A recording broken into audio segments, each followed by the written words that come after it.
Hey, this is Ken Finnan at Capital Advantage Tutoring. It's my job to get you past the Series 7. But you know what? I got a fucking problem with you right now, and we need to figure out how to answer it. So that's what this chapter is going to be about, is how we resolve disputes between people, firms, customers, all that stuff. So let's get going.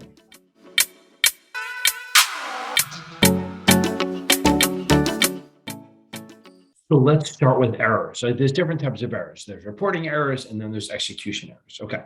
So an execution error is like if you give me an order to buy 5,000 shares at 40, and I 5,000 shares of ABC at 40, and I buy 5,000 shares of XYZ, or I buy it at 41, or I buy it at, somewhere that doesn't work for you, or I sell it or something like that. That's an execution error. That's on me. That's on the register rep. So you give me an order to buy stock and I don't do it, or I screw it up, or I buy it at the wrong price, or whatever it is. That's on me. I have to make that up to you. That's an execution error. That's an error. What's going to happen is I'm going to take whatever I make or lose, put that trade into an error account, not my error account, a firm error account. And yes, maybe some firms make the cut, the reps pay for it, but it's the firm's error account. Every broker dealer has to have an error account. I keep saying the word error in their firm. They have to have one, and that's where all their errors go. Okay. Now, when I was on the stock exchange, they changed a rule that some people were fucking around with the error stuff, and there's somehow an error would make money. So about 2001, 2002, they said all profitable errors from executions, all the money had to be donated to charity. You couldn't use it for your firm. That kind of, all of a sudden, errors started dropping. That's an execution error. A reporting error is if you buy 1,000 shares at 40, and by mistake, I tell you bought it at 39 or 38 or 42. I reported it to you at the wrong price. That's not a real error. That's just, we have to fix that. So you have to get the price you actually did it at. So if I say you bought 1,000 shares at 40, and I told you really did it at 38, and then I have to call you, and I realize that it's wrong, I have to call you up and say, no, you didn't buy it at 38, you bought it at 40. You'll be pissed, but that is the deal. I can't say, oh, by the way, I'll let you have it at 38. I can't make that up. Okay, so you do it at the price that you did it at.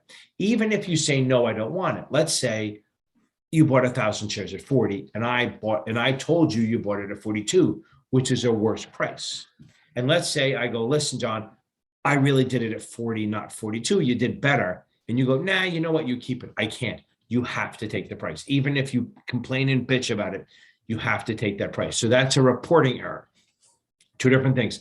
Execution error is when I screw up an order and I do it at the wrong price, wrong stock, wrong side, whatever. That's on me. I have to make it up and make you whole if you are entitled to a report. Now, that's the thing. So if you give me an order to buy stock at 40 and I buy the wrong one and it never traded at 40, I don't have to give you the price. So if you were not entitled to buy the stock or sell it at the price that you wanted to, or this scenario, I don't have to give you anything. I just have to fix my error. But a reporting error is, again, you do it at the price you actually did it at, not what I reported. This is definitely one that's going to show up on the test.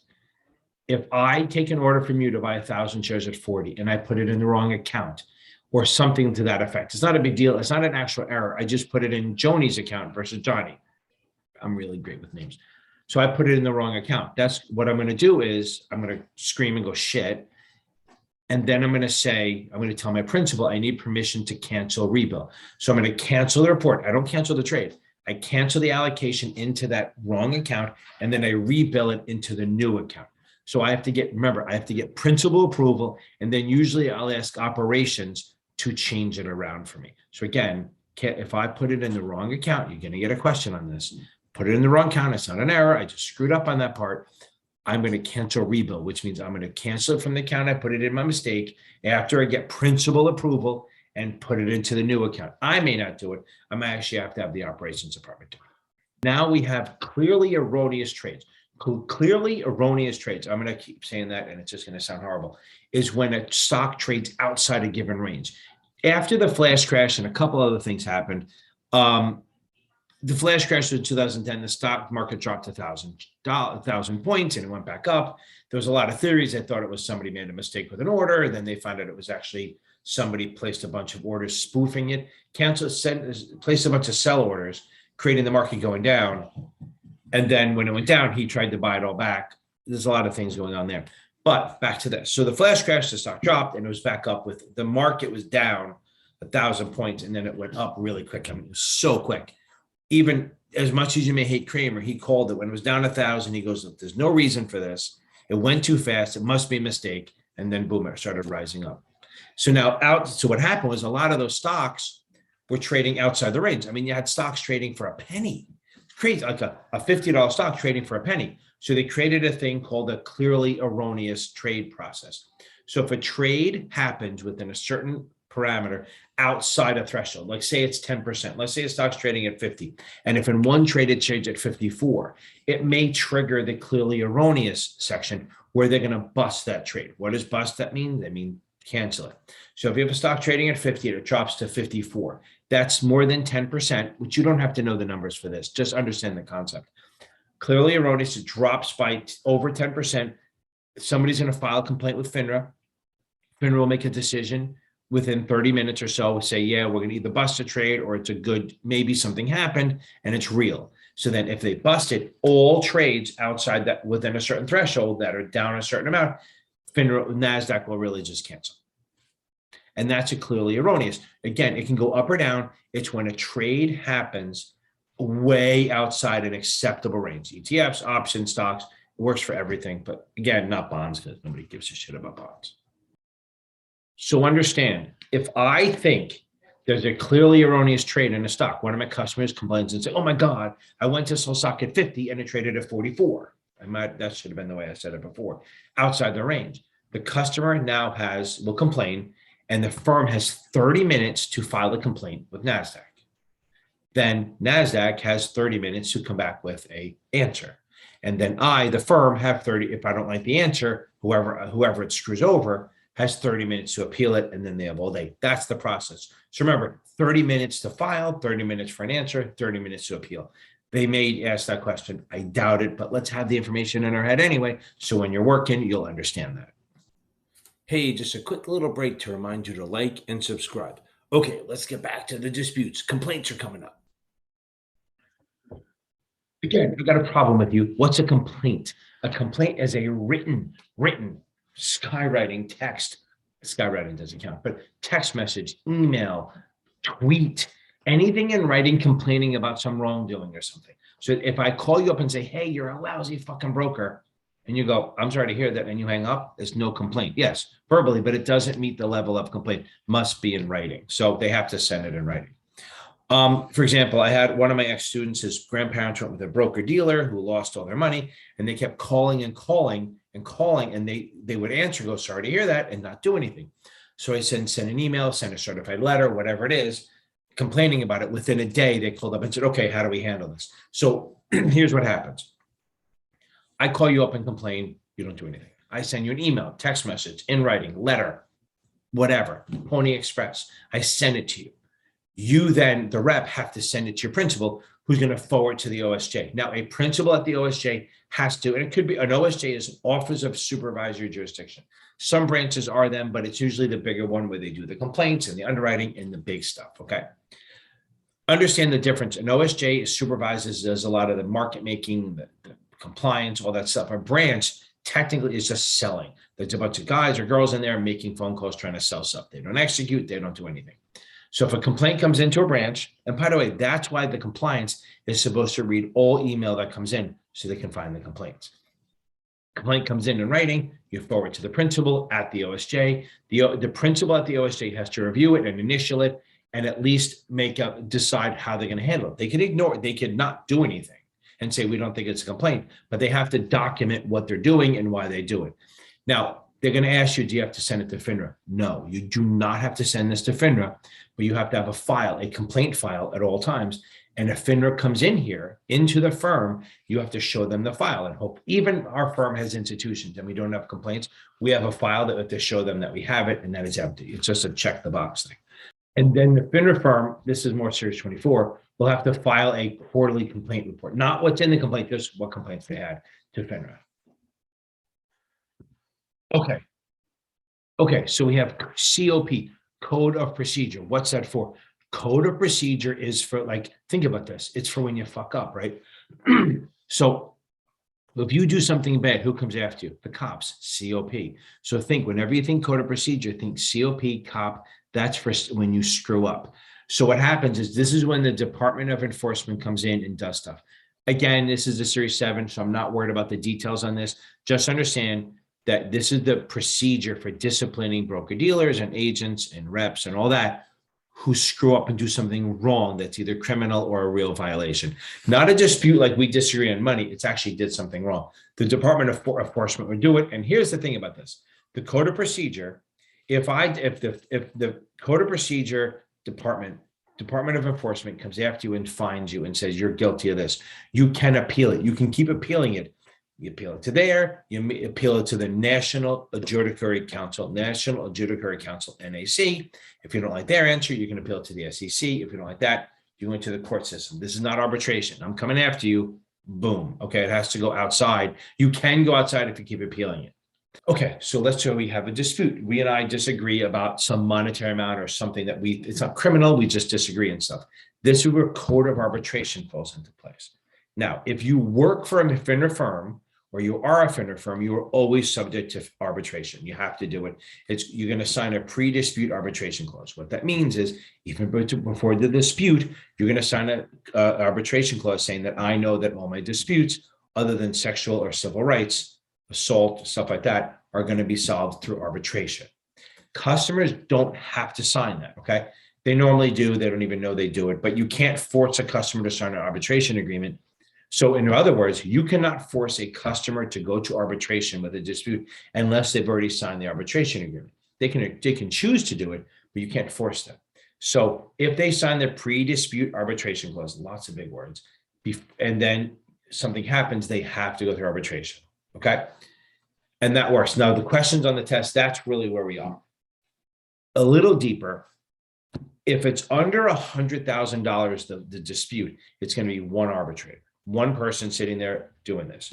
If it's under 50,000, they're going to do simplified arbitration, which is still one, but you, instead of sitting in a meeting room and having a person in front of you, you're going to mail your complaints in. They're going to mail their thing and their answers or complaints.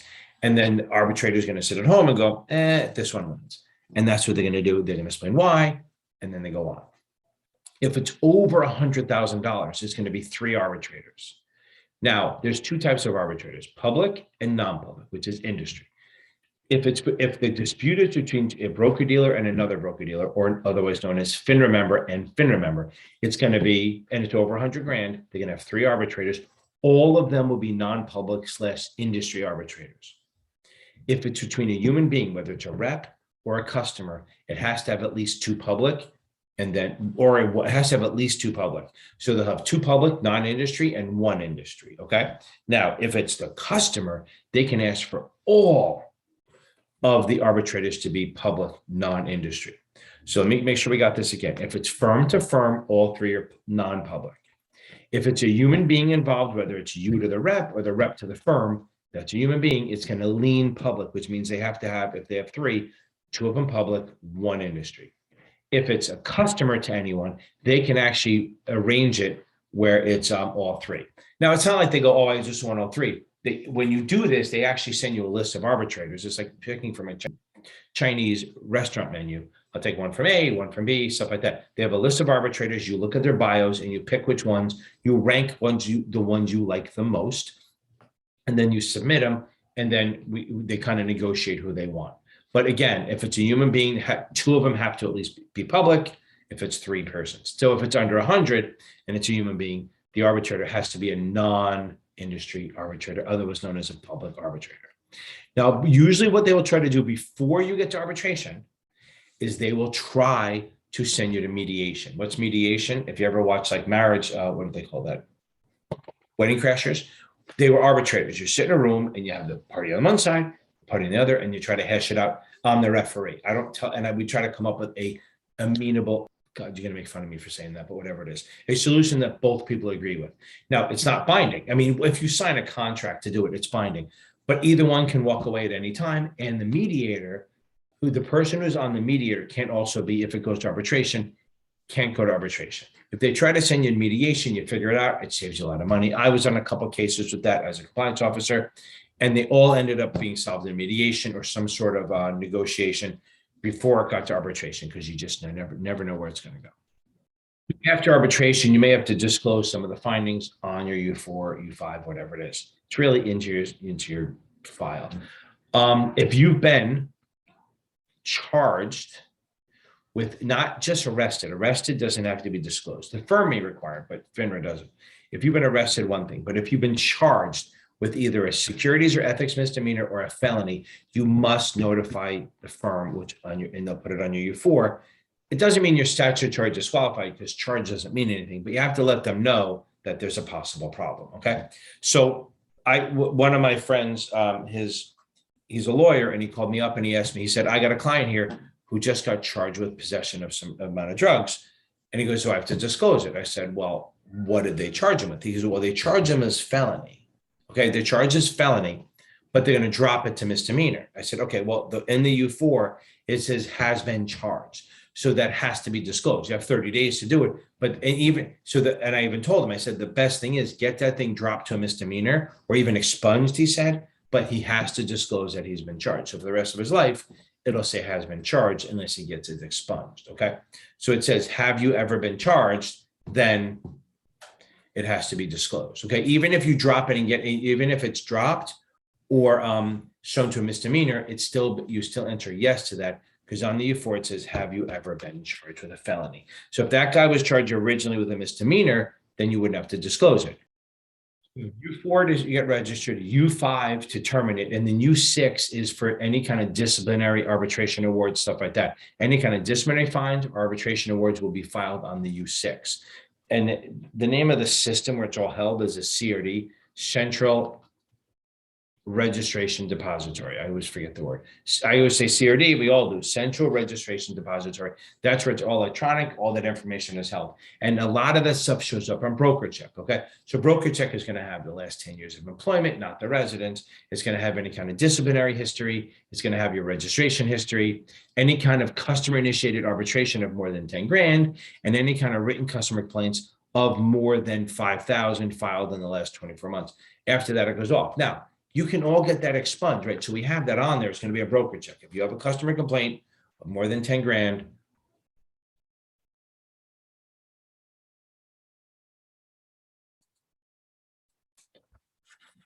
so everything's going to be a Brokercheck. If you have a arbitration of more than 10 grand or a customer complaint of more than 5 grand, it will show up there. Now, if it gets solved in your favor, I think they leave it on there. It says solved in their rep's favor. So it shows up, but you can actually go to a lawyer at some point and get it expunged, which means you're getting it entirely wiped off this year off your CRD. So no one sees it or Brokercheck. Good. You know, here's the thing. Whenever you deal with someone in the business, go check them out on Brokercheck. If they worked in the business, they're there. Okay. If they didn't, they're not. Guys, if you like what I'm doing, hit like, subscribe, share this shit to your bosses and stuff like that. I'll try not to curse too much. I'm not going to stop. There's no way around that. Join me every Tuesday and Thursday night on YouTube, 8:30 p.m. Talk to you later.